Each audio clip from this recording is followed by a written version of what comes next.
Hello and welcome to another brand new episode of Treading Warm Water, a very, very proud part of the Bethel Clarion Podcast Network. I'm co-host Josh Towner, joined as always by my co-host Joe Hiti, huge fan. Okay, he's drinking Aquafina. We're trying to get sponsored. And we're also joined today by a very special guest, Dr. Chris Moore. Hey, guys. Joe, before we get to your take, I have to ask you real quick, when is the last time you ate a vegan meatball? Saturday. I had a vegan meatball on Saturday. I made some vegan spaghetti, which is just normal spaghetti with vegan meatballs. Very delicious, very tasty. What is the principal ingredient of a vegan meatball? That was my next question. Herbs and spices. That's all that matters. Herbs and spices. Is it like a tumbleweed? It's like a ball of oregano. It's not actually like resembling meat at all. It's just a big like ball of flowers that I eat, and I just put it in my spaghetti. It's delicious. His vegan meatballs is just picking dandelions and balling them up. Got to go do some yard work. Part of a balanced breakfast. All right, Joe, you've got the floor. Give us a take. So I've been holding off from doing any sports takes because I didn't want to get too hot, but I feel like today's the day to do a sports take. So my take is that the 80s were the best decade of NBA basketball, and they will be the best decade of NBA basketball for all time, for the foreseeable future. I don't think the 90s were better. I don't think the 70s were better. I don't think the 2000s were better. I think the 80s were the perfect decade of basketball, and that could be biased on my part, maybe because I'm a Larry Bird fan and a Celtic fan. Also a Bad Boy Pistons fan. They also won that decade, but I think that was the best decade of basketball because of the physicality, the skill level. And anybody that tries to pit now or players today up against players in that decade, I think is just ridiculous. The argument that Kevin Durant would smoke Larry Bird is the dumbest argument I have ever heard in my entire life, because Larry Bird once played a game left-handed and scored 45 points just so he could save his right hand for the Lakers that they were playing 2 days later. So yeah, that's my take. Didn't another Celtic, Rajon Rondo, kind of have like a triple-double after he dislocated his right elbow, though?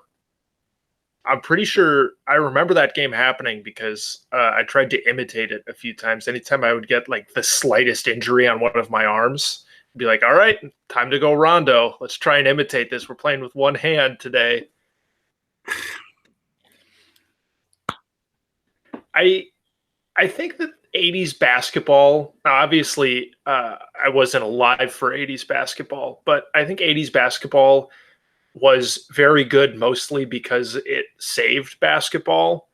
Like, I don't think basketball was in a very good place before Magic and Bird came in and bumped the ratings up. So I think while basketball was very good, and I don't know if I can argue that there's a decade that's outright better than it, I think it might get a little bit of a bump in terms of the fact that it saved basketball, and we wouldn't really have any other decades of basketball without the 80s.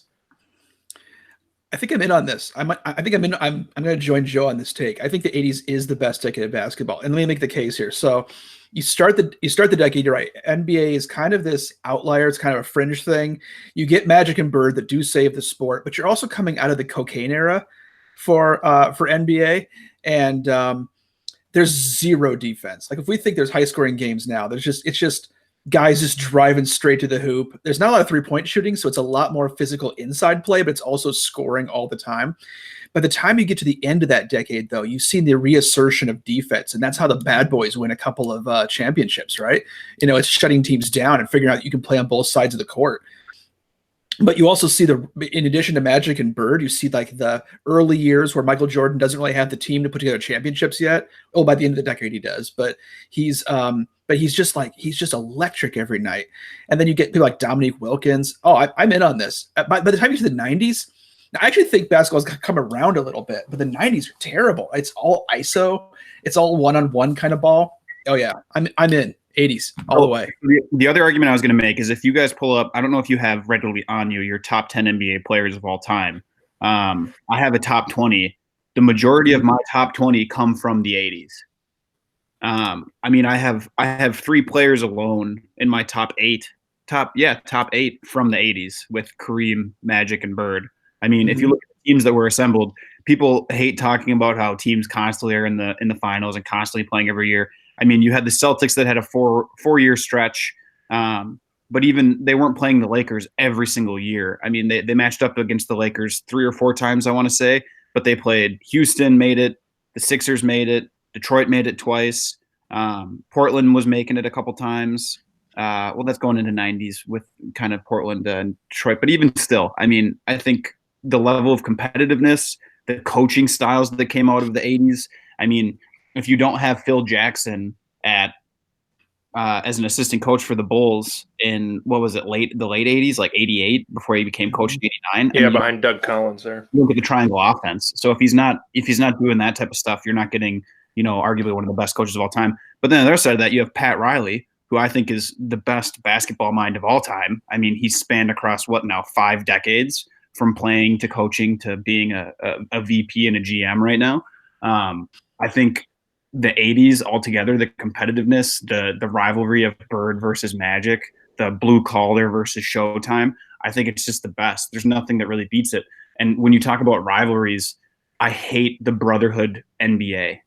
I hate seeing LeBron James give everybody a hug. I love LeBron James. I hate seeing him hug Chris Paul and Melo and like getting together with all his boys. Like that irritates me. Michael Jordan had Isaiah Thomas kicked off the Dream Team, not even invited to the Dream Team because he hated him that much. They had played him 3 years ago.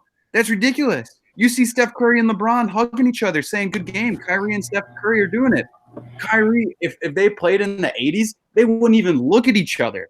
Isaiah Thomas walked off the floor in 91 at the like you could argue that was something that started in the 80s.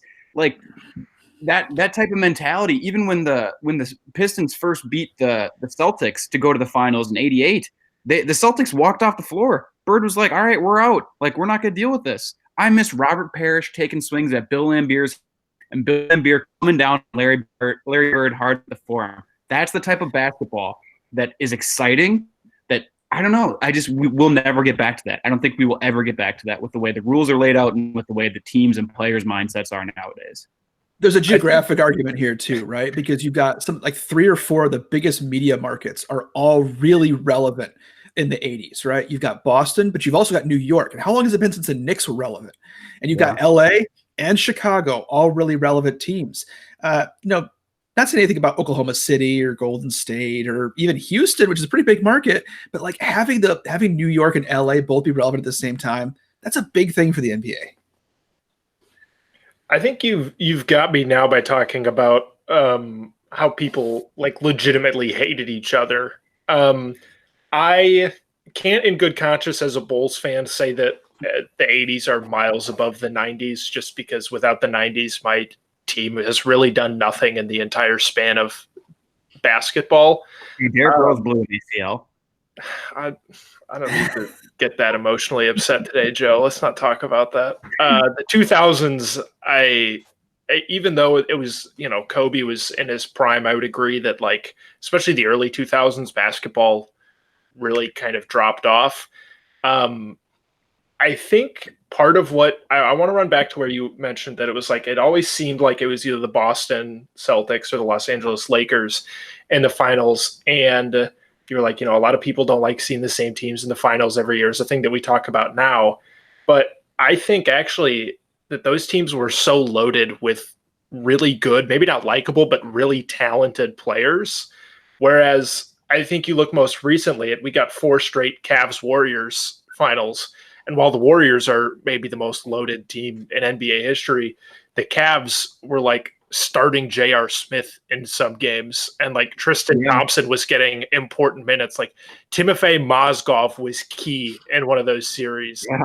And like today, I don't like seeing that because I don't like seeing most of those Cavs players. Like I would agree with you that I think the 80s had it better just because while the talent might not have been evenly distributed throughout the league, it sure made for some good final series.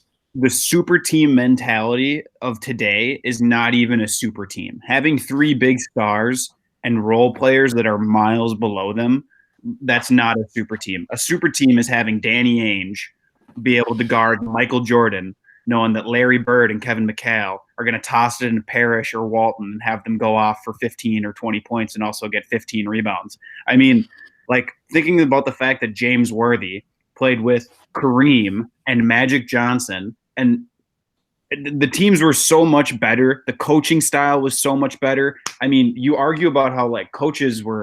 People always say like, oh, it's not a coach that wins a team, it's a team that wins a team. That's like the big narrative right now in The Last Dance is Jerry Krause and an organization. I honestly think that coaching kind of died off at the beginning or the end of the 90s with Jordan and the Bulls. I mean, I love Phil Jackson. He's a great coach. He did a great job, but you don't see coaches nowadays winning teams or winning games for teams. Pat Riley, yeah, he had great players, but those great players don't do anything without him. I mean, Steve Kerr loses Kevin Durant and Klay Thompson, and yeah, they don't. I guess that's not even a good argument. I just talked myself out of an argument. Yeah. I was going to say, I don't. As soon as you started going with the coaching, I think when we look at history, you just forget all the bad coaches. Yeah, I just talked myself out of an argument there. Jeez, still nobody has changed my mind, but myself on Treading Water. I got the list up right now of the coaches who have been the champions of the East and the West for the last, I don't know how many years. And it's like Greg Popovich, Phil Jackson, Rick Carlisle, Steve Kerr, Eric Spoelstra is in there a lot. I think those guys are all great coaches. And that's because history prefers to forget both of Chicago's Jim Boylan coaches, because they're terrible coaches. So 20, 30 years from now, I'll remember Jim Boylan because it was probably the most frustrating thing for me as a fan to this point in my life. But when we look at it, the coaching argument, we're going to be like, man, remember Popovich and Kerr? And it's not going to be thinking about the bottom feeder coaches. Yeah. All right. Crazy. I'm sold on this. I'm in. Yeah. We don't have much argument. So we'll kind of go around the table. Yeah, Dr. Moore, do you have anything you want to add onto that or no? Just only that I think this is kind of there's a side argument here about the expansion of the league and the changes in personnel and how personnel is managed in the league that maybe suggests that I wonder if there's some ways to get back to what you were talking about in the 80s. Is there a way to get back to sort of this level of play? If nothing else, to make players a little bit more create a little bit more animus on the court towards each other, because I do miss that too. I'm in for the take. Towner, where are you at? I think I'm with you as well. At least if you stretch it a little bit more for my Bulls, I think. I agree with you wholeheartedly that people like each other too much now. While it's fun to play the hypothetical game of like, whoa, Kawhi Leonard just recruited Paul George to go over and play with him, and KD and Kyrie teamed up, it feels like there's no real rivalries in the NBA right now. It doesn't feel like anybody is like, whoa, I'm never going to play with that person because I hate them. It feels like everybody can move anywhere, which I get is part of like a players' rights movement almost. It's like it's them, being empowered a little bit more. But I think it's also turning too much into everybody's friends, which is fun to see, like for the NBA cares stuff. But at the same time, it's like I want to get angry watching basketball because I hate another team so much, and that's a feeling I get with other sports, but not with basketball. I think the last argument I'm going to make is when you think back to the Dream Team. The reason the Dream Team was so much fun was because those guys were competitive with each other. We just finished watching The Last Dance last week at the time we're recording this, where they talked about the Monte Carlo game. And thinking about how competitive that game was, because those guys actually wanted to kill the other person. They didn't want to win by 5 or 2. They wanted to win by 40. They wanted to blow the other guys out of the water. I think that's what makes those types of teams so much more fun.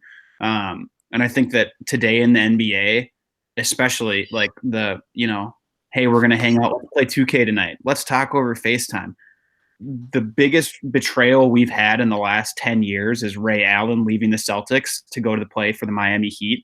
When that's the biggest betrayal we've had in the last how many years, or even KD leaving to go play with Golden State, like that's ridiculous. Come on. Like I want to see KD die in OKC. I want to see him like his life be ended there because he wins them so many championships. How do you blow a 3-1 lead and then go join the team you blew a 3-1 lead to?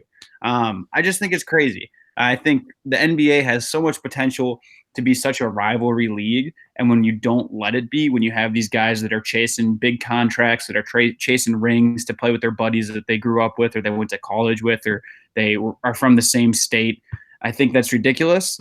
And I think really it should be you're drafted to a team, you end up with that team for the rest of your life. I think that's a little far, but that's kind of where I'm at. Because unless that team is the New York Knicks. Correct. I think you get the out if you go to like the Knicks. Yeah, because every Knicks player is write that in. A power forward, just like every airplane pilot is technically Tom Hanks portraying Sully.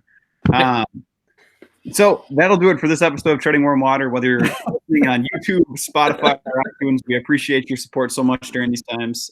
Stay healthy, stay safe. We'll catch you guys on the next one.